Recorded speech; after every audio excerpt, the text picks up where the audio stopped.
Malam itu, hujan deras mengguyur Jakarta, membuat jalanan terlihat seperti cermin yang memantulkan lampu-lampu kota. Di sebuah gudang tua di pinggiran kota, tim Kopassus yang dipimpin oleh Letkol Arya, elang hitam, mengendap-endap dalam kegelapan. Target mereka jelas, menangkap Hercules, raja preman yang telah lama merajalela, menguasai pasar gelap senjata dan narkoba dengan tangan besinya. Informasi intelijen mengatakan bahwa malam ini, transaksi besar akan berlangsung. Arya tahu, ini bukan sekadar operasi biasa, ini adalah misi yang bisa mengakhiri dominasi seorang legenda hitam. Ketika Arya memberi isyarat dengan tangannya, pasukannya bergerak cepat, menyusup ke dalam gudang. Namun, sesuatu terasa aneh. Tidak ada suara, tidak ada perlawanan. Gudang itu terlalu sepi, terlalu bersih. Jantung Arya berdetak cepat, ini perangkap. Belum sempat ia memberi perintah mundur, pintu besi besar di belakang mereka tertutup rapat, dan dari sudut-sudut gelap, suara tawa kasar menggema. "Aku sudah menunggumu, Letkol," suara berat itu bergema, diikuti cahaya merah dari laser senjata yang kini mengarah ke kepala pasukan Arya. Dari bayangan, muncullah Hercules, tubuhnya besar seperti raksasa, berdiri dengan percaya diri. Di sampingnya, beberapa anak buahnya bersenjata lengkap. Arya tidak menunjukkan ketakutan sedikit pun, matanya tetap tajam, membaca situasi. "Permainan yang bagus," kata Arya tenang, meski ia tahu situasinya buruk. Hercules tersenyum miring. "Kau pikir aku tak tahu? Aku sudah diberi tahu sebelum kau tiba. Aku ingin melihat seperti apa elang hitam itu." Kata-katanya jelas, ada pengkhianat di dalam pasukan Arya. Tanpa peringatan, suara tembakan meledak. Beberapa prajurit Arya tumbang seketika. Perintah pun diberikan. Tebar formasi, cari perlindungan. Tembakan balasan membelah udara, mengubah gudang menjadi neraka kecil. Arya bergerak cepat, berlindung di balik peti kayu, menembakkan peluru dengan presisi. Namun, mereka kalah jumlah. Satu persatu anak buahnya tumbang. Ia melihat Sersandani, yang selalu setia bertugas bersamanya, tertembak di dada, jatuh dengan wajah penuh darah. Arya menggertakkan giginya, tapi tak ada waktu untuk berduka. Dalam hiruk pikuk baku tembak, Arya melihat jalan keluar, jendela besi di lantai 2. "Naik ke atas, sekarang," teriaknya. Dengan sisa tenaga, ia menembak ke arah lampu, membuat gudang gelap gulita. Beberapa anak buahnya berhasil merangkak naik, tapi Hercules dan anak buahnya tak tinggal diam.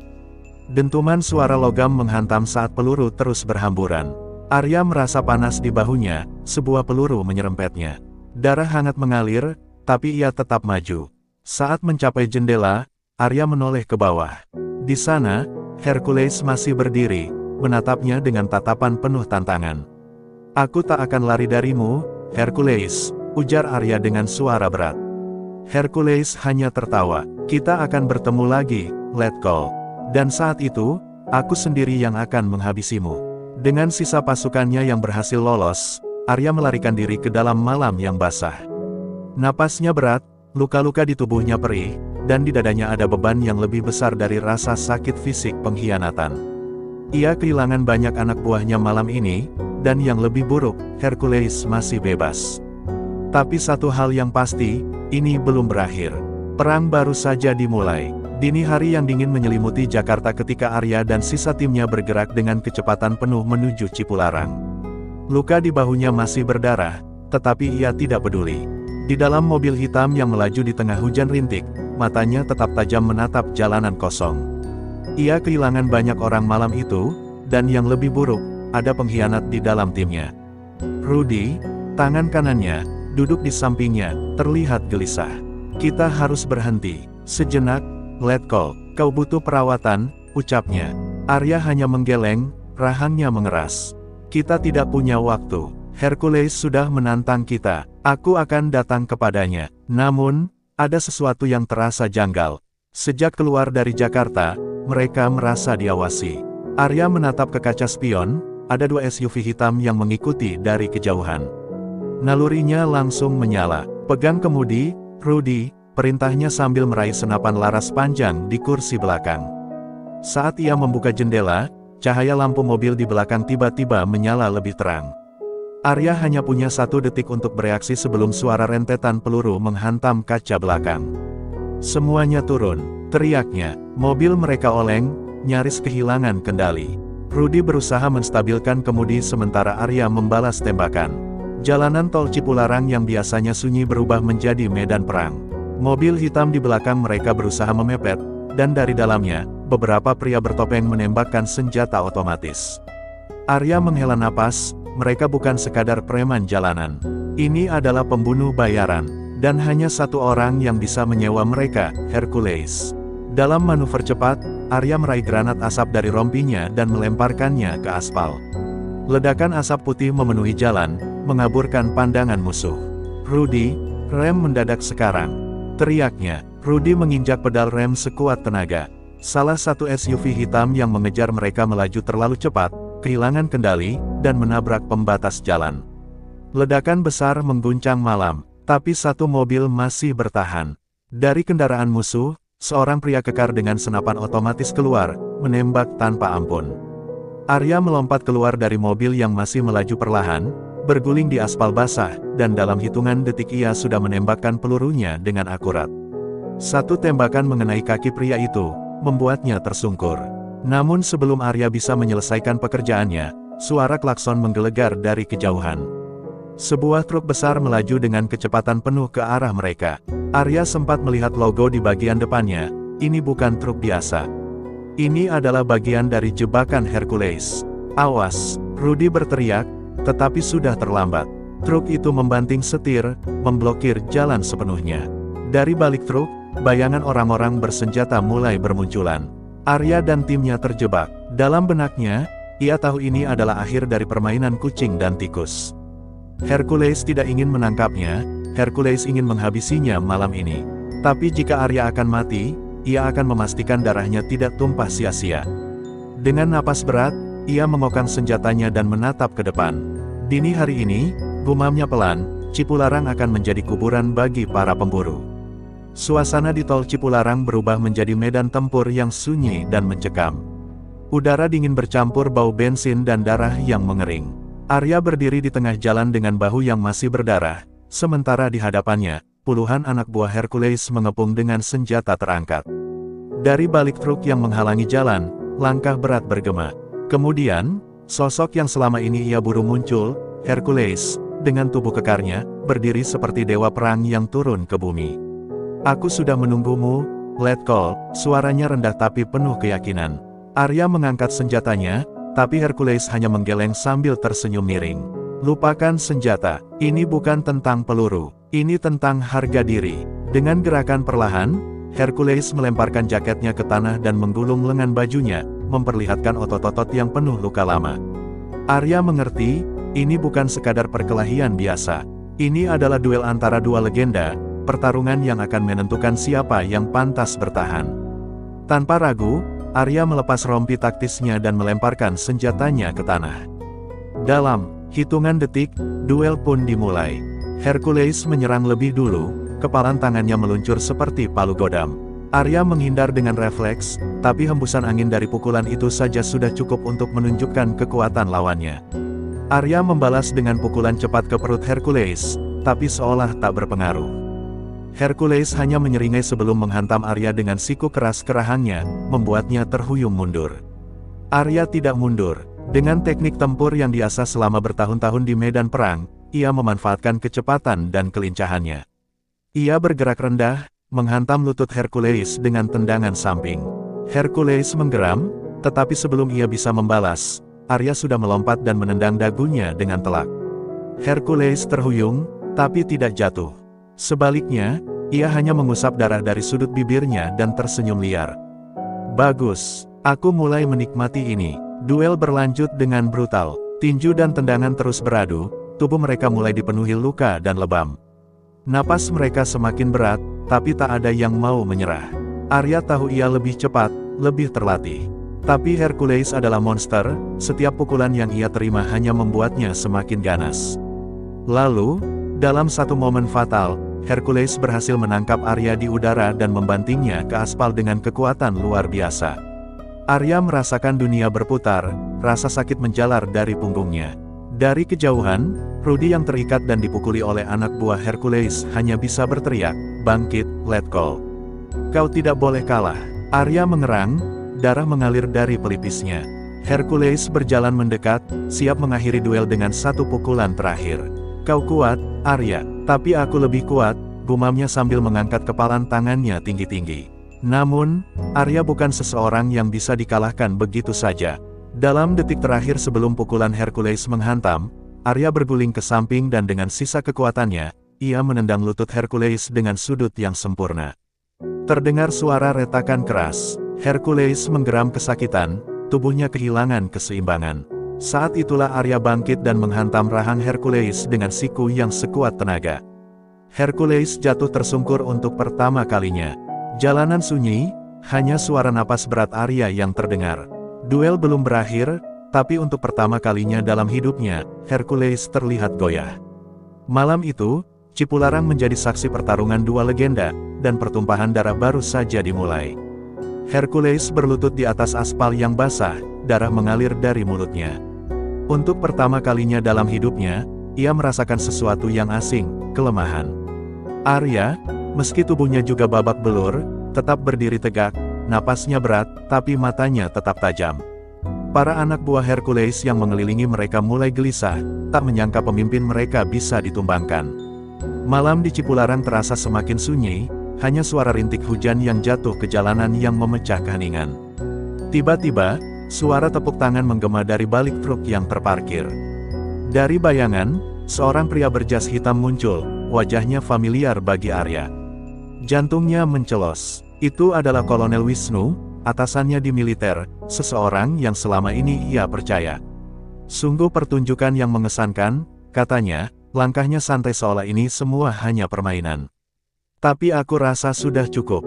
Arya langsung menyadari segalanya. Pengkhianatan yang terjadi di markasnya, jebakan di gudang, hingga pertempuran di Cipularang, semuanya bukan kebetulan.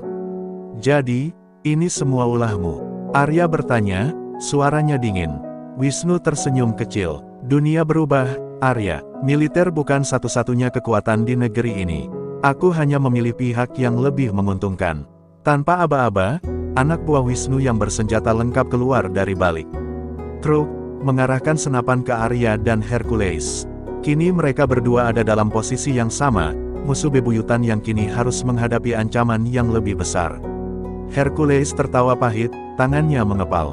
"Jadi kau juga dikhianati, Arya. Lucu, sepertinya kita berada di kapal yang sama." Wisnu mendekat, menatap Arya seperti seorang guru yang berbicara pada muridnya.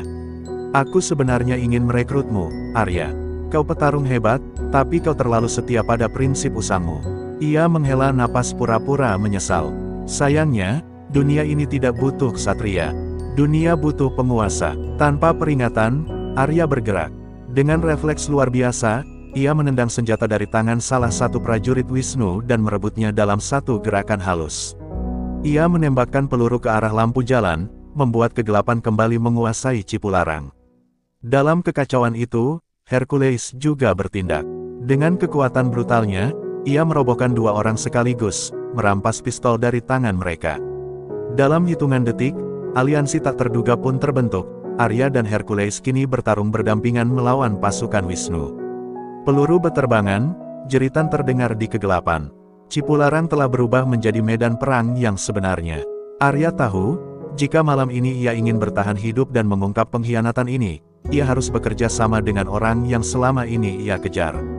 Untuk pertama kalinya dalam hidupnya, Elang Hitam dan Raja Preman bertarung bahu-membahu. Baku tembak mengguncang malam. Cahaya moncong senapan berkilatan di antara gelapnya Cipularang, sementara Arya dan Hercules bertarung mati-matian di tengah hujan peluru. Meski tubuhnya penuh luka, Arya bergerak dengan kecepatan seorang prajurit sejati, meluncurkan tembakan dengan presisi mematikan. Di sisi lain, Hercules menggunakan kekuatan brutalnya, menerjang musuh dengan tangan kosong, merampas senjata, lalu menggunakannya untuk menghancurkan lawan-lawannya. Mereka berdua, yang seharusnya menjadi musuh, kini bertarung sebagai sekutu di tengah kepungan pasukan Wisnu. Dari balik truk, Wisnu hanya tersenyum tipis. "Mereka benar-benar berjuang mati-matian," gumamnya sambil menyulut cerutunya. Dengan gerakan tenang, ia memberi isyarat pada anak buahnya yang masih tersisa. "Bakar semuanya." Seketika, Beberapa anak buahnya melemparkan bom molotov ke sekitar jalan tol, menciptakan kobaran api yang langsung menjalar di antara mobil-mobil yang terparkir. Dalam sekejap, Cipularang berubah menjadi neraka terbuka. Panas menyengat, asap pekat mulai membumbung tinggi, membatasi pandangan dan membuat napas semakin berat. Arya menyadari situasi semakin buruk. Mereka tak hanya harus menghadapi musuh, tapi juga harus bertahan hidup dari api yang semakin membesar. "Kita harus keluar dari sini," teriaknya kepada Hercules. Namun, Hercules menatap Wisnu dengan mata penuh amarah. "Aku tidak peduli dengan jalan keluar. Aku hanya ingin membunuh si brengsek itu." Dengan raungan kemarahan, ia menerjang maju, menembus kepungan api, langsung menuju Wisnu yang masih berdiri tenang di balik truk. Namun, Wisnu sudah siap. Dengan gerakan kilat, ia menghunus belatinya dan menusukkannya ke perut Hercules yang menerjang. Waktu terasa melambat saat Hercules terhuyung, menatap Wisnu dengan tatapan tak percaya. Darah segar mengalir dari tubuhnya, membasahi jalan yang sudah dipenuhi api. Wisnu berbisik di telinganya, "Kau hanya anjing jalanan. Tidak pernah lebih dari itu." Kemudian, dengan satu dorongan kasar, ia menarik pisaunya keluar, membiarkan Hercules jatuh berlutut. Arya yang melihat kejadian itu langsung melepaskan tembakan ke arah Wisnu, tetapi pria itu sudah berlindung di balik truk. Dengan napas terengah-engah, Arya berlari ke arah Hercules yang berlutut di tengah api. "Bangun, jangan mati di sini," serunya, sambil mencoba menopang tubuh besar itu. Namun, Hercules hanya tersenyum lemah. "Sepertinya, aku sudah sampai di ujung jalan, let go." Darah mengalir dari sudut bibirnya. "Tapi dengar ini, Wisnu, dia lebih besar dari yang kau kira. Dia punya orang-orang kuat di belakangnya. Jangan anggap ini hanya tentang kita." Arya menggertakkan giginya. Ia tahu Hercules benar. Ini bukan sekadar duel di Cipularang. Ini adalah bagian dari rencana yang lebih besar. Wisnu bukan sekadar pengkhianat biasa, ia adalah bagian dari jaringan kekuasaan yang lebih gelap, lebih dalam. Tapi sekarang bukan waktunya untuk menganalisis. Arya mengangkat tubuh Hercules, membawanya menjauh dari api yang semakin ganas. Tiba-tiba, ledakan besar mengguncang tol, membuat mobil-mobil di sekitar mereka terlempar ke udara. Arya dan Hercules terhempas ke belakang. Saat Arya berusaha bangkit, ia melihat Wisnu melangkah ke dalam helikopter yang menunggu di atas bukit. Wajahnya tetap tenang, seolah ia sudah memperhitungkan semuanya. "Sampai bertemu lagi, let go," katanya sebelum helikopter itu menghilang ke dalam malam. Arya mengepalkan tangannya, tubuhnya penuh luka, pikirannya penuh amarah. Ia telah selamat dari neraka Cipularang, tapi perang ini baru saja dimulai. Wisnu telah membuka babak baru dalam konspirasi yang jauh lebih besar, dan Arya bersumpah akan mengakhiri semuanya, tak peduli berapa banyak darah yang harus tertumpah. Langit Cipularang mulai memerah ketika fajar merangkak naik, menciptakan bayangan suram di antara puing-puing pertempuran semalam.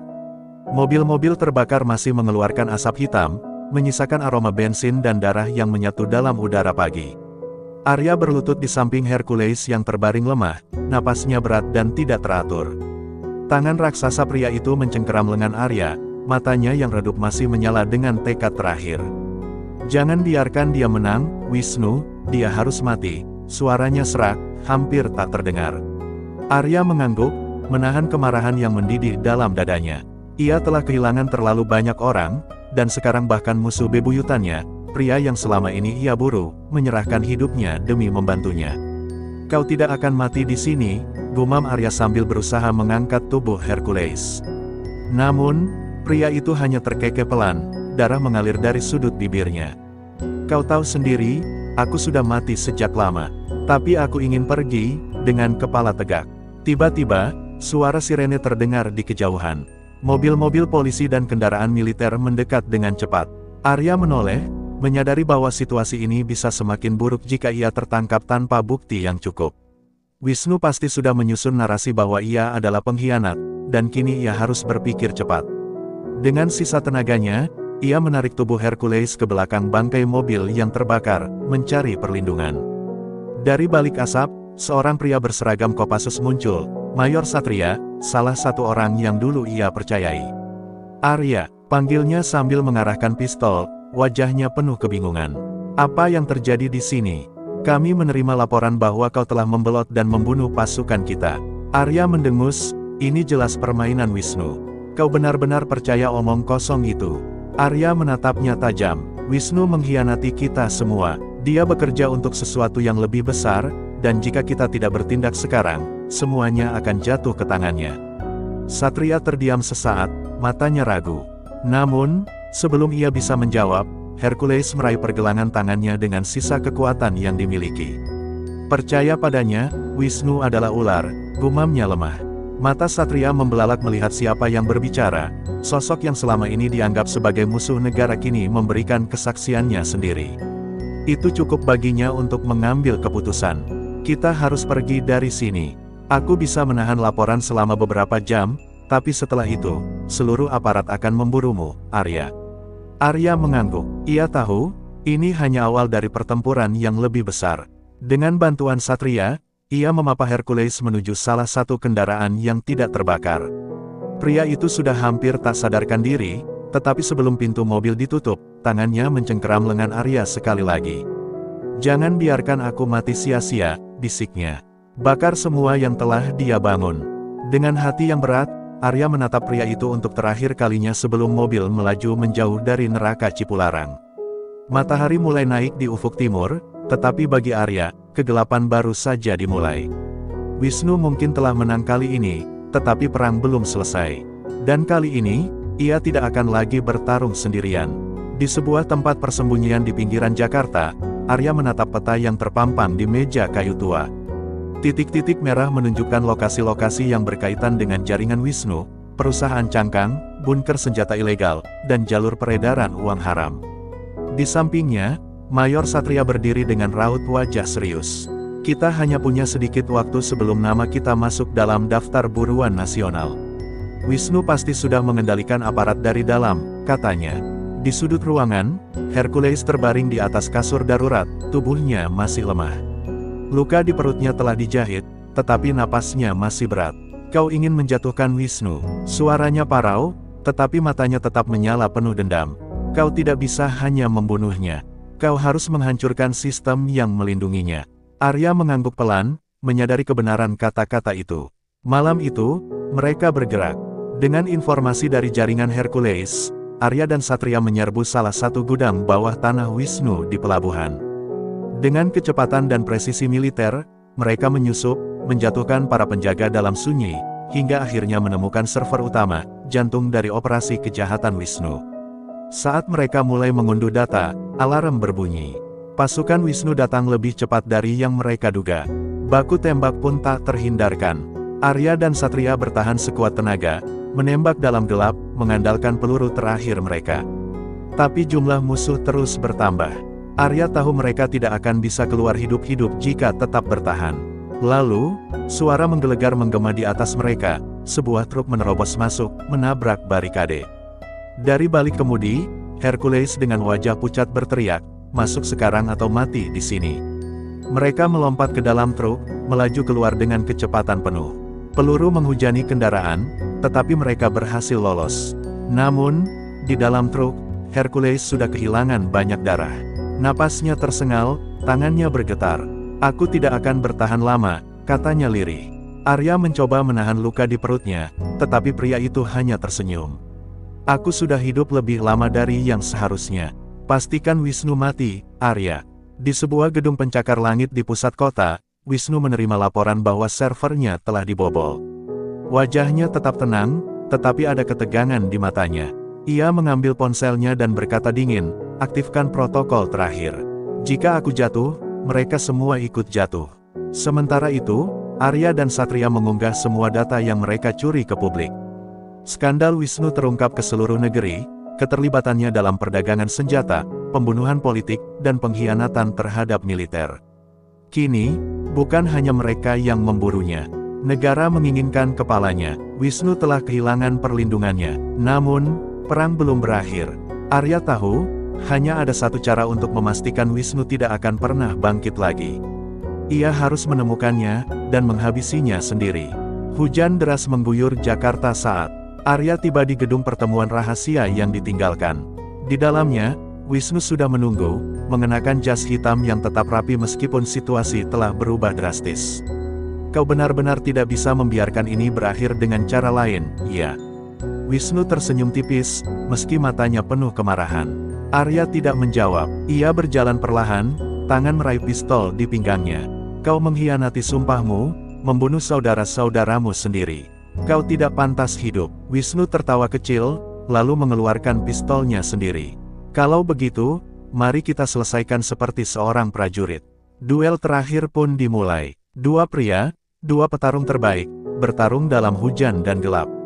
Pukulan keras beradu, darah bercampur dengan air hujan di lantai. Wisnu adalah seorang petarung yang terlatih, tetapi Arya dipenuhi dengan kemarahan dan tekad. Setiap pukulannya mengandung semua dendam yang selama ini ia pendam. Pertarungan berlangsung brutal, hingga akhirnya Arya berhasil menjepit Wisnu ke dinding. Dengan napas tersengal, ia menekan pistol ke dada pria itu. Wisnu hanya tersenyum. Kau pikir membunuhku akan mengubah segalanya? Katanya, sistem ini akan tetap berjalan. Kau hanya menggantikan satu iblis dengan iblis yang lain. Arya menatapnya dalam diam. Lalu, tanpa ragu, ia menarik pelatuknya. Satu tembakan bergema di tengah hujan. Wisnu terjatuh, matanya masih terbuka tetapi tanpa kehidupan. Dengan itu, era pengkhianatan pun berakhir. Beberapa hari kemudian, skandal Wisnu terus menghancurkan banyak tokoh berkuasa. Arya dan Satria tetap menjadi buronan, tetapi mereka telah melakukan hal yang benar. Di sebuah makam sederhana di pinggir kota, Arya berdiri di depan nisan yang hanya bertuliskan satu kata, Hercules. Ia menatap langit yang mulai cerah. Ia telah kehilangan banyak hal, tetapi satu hal yang pasti, pengorbanan tidak pernah sia-sia. Dan selama ia masih hidup, keadilan akan selalu memiliki seorang penjaga di bayangannya.